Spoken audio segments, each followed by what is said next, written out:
বছর যদি একটানা রাখতে পারেন, 10 বছরের ভিতরে বাংলাদেশ, সৌদি আরব, মালয়েশিয়া, সিঙ্গাপুর, কুয়েত, কাতারের চেয়ে আরো ধনী রাষ্ট্র হবে বাংলাদেশ।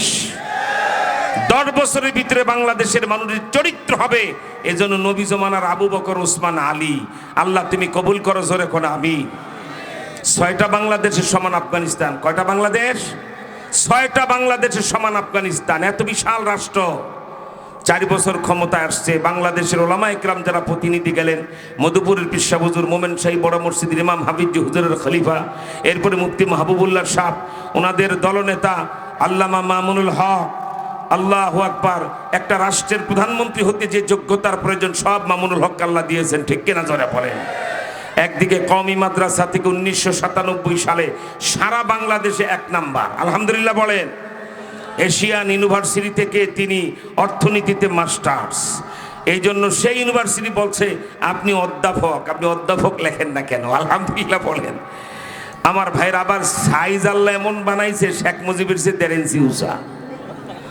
5 লাখ লোকের মাঝে যাও মামুনুল হক হাঁটলে মাথাটা দেখা যায়, কি বলেন ঠিক না?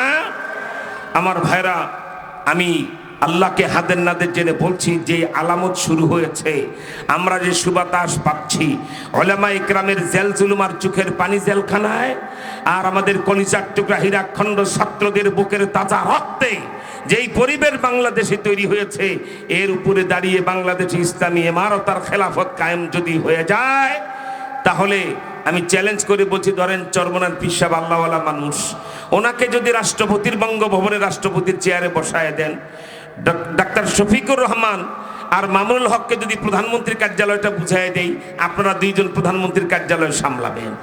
আর বাংলার জিন্দা শাহজালাল সৈয়দ মোহাম্মদ ফয়জুল করিম, তাকে যদি স্বরাষ্ট্র মন্ত্রণালয়টা দেওয়া হয়, আপনার চোখ বন্ধ করে দেখবেন আমাকে গমসুরের অবস্থা কি হবে, ঠিক কিনা জোরে বলেন, কি বলেন ঠিক না? ইনশাআল্লাহ এমন বাংলাদেশ আসবে। আফগানিস্তানে 4 বছর রাষ্ট্র ক্ষমতায় এসেছে তালেবানরা, আল্লাহর কোরআন নবীর হাদিস দিয়ে দেশ চালাবার কারণে 4 বছরে একটা থানায় একটা চুরির মামলা হয় নাই, একটা থানায় খুনের মামলা নাই। আল্লাহু আকবার বলেন। কি আশ্চর্য কথা!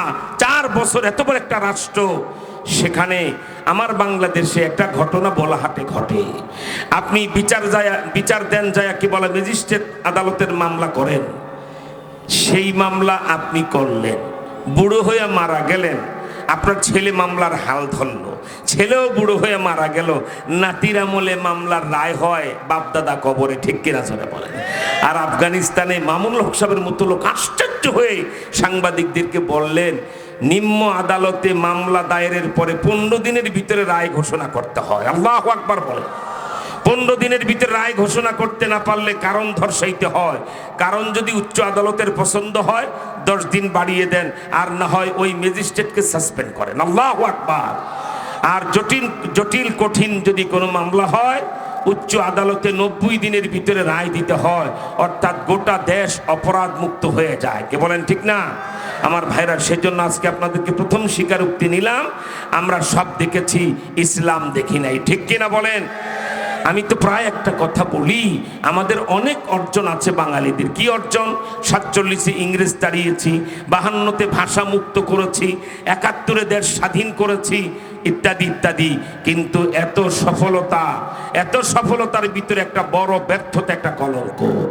বাংলাদেশি হিসাবে ভালো করে মনে রাখো, 55 বছরের সবচেয়ে বড় কলঙ্ক হলো এই 55 বছরে বাংলাদেশে চোর, গুন্ডা, খুনি, সন্ত্রাসী, বাটপার, লম্পট, এদেরকেও রাষ্ট্রপতি প্রধানমন্ত্রী বানিয়েছি, ঠিক কিনা জোরে বলে। পার্লামেন্টে যারাইয়া মানুষের খুনি, তার মতোই স্বনামধন্য আরেকটা দলের নেতা, জাসদের নেতা সিরাজ শিকদার, তাকে হত্যা করে রক্ষী বাহিনী দিয়ে সংসদে দাঁড়ায় যদি কোনো নেতা বলে, মাননীয় স্পিকার, সিরাজ শিকদার আজ কোথায়, তাহলে এ কথা বুঝতে আর বাকি থাকে না, এটা ডাকাত দলের, এটা লিডার ডাকাত দলের সর্দার, ঠিক কিনা। এরপরে ক্ষমতা হারিয়ে আরেকজন 5 বছর জেল খাটলেন, 5 বছর জেল খেটে বের হলেন, তার দলের একটা সমাবেশ হলো, সেই সমাবেশে তিনি বসলেন। বাংলাদেশ টেলিভিশনে খবর পাঠিকা নাম তার জিনা তারা। সাবেক সেই রাষ্ট্রপতির আবার বান্ধবী, উনি স্টেজে এখানে বসা, উনি ওখানে বসা, বারবার ওদিকে তাকায়। কৌতূহলী সাংবাদিকটা বলে, স্যার এখনো ভুলতে পারেন নাই? কি যে বলো, 14 বছরের সম্পর্ক ভোলা যায়? হালাল স্ত্রী ঘরে থাকতে আরেক মেয়েকে স্টেজে বসিয়ে যদি বলে 14 বছরের সম্পর্ক ভোলা যায়, এটা আত্মস্বীকৃত লম্পট, ঠিক কিনা জোরে কর? যারা জি বলতেছো, এই বাংলাদেশ তোমরাই সে লম্পট ক্ষমতায় বসিয়েছ, খুনি বসিয়েছ, সন্ত্রাসী বসিয়েছ, বিভিন্ন রকমের অপরাধী রাষ্ট্র ক্ষমতায় বসিয়েছ, কিন্তু একটা কলঙ্ক জাতির কপালে লেখা এই 55 বছরে একজন আল্লাহর ওলি হক্কানি আলেমকে রাষ্ট্রপতিও বানাতে পারো নাই, প্রধানমন্ত্রীও বানাতে পারো নাই, ঠিক কিনা জোরে বলেন? এইবার 55 বছরের পাপ মুছো।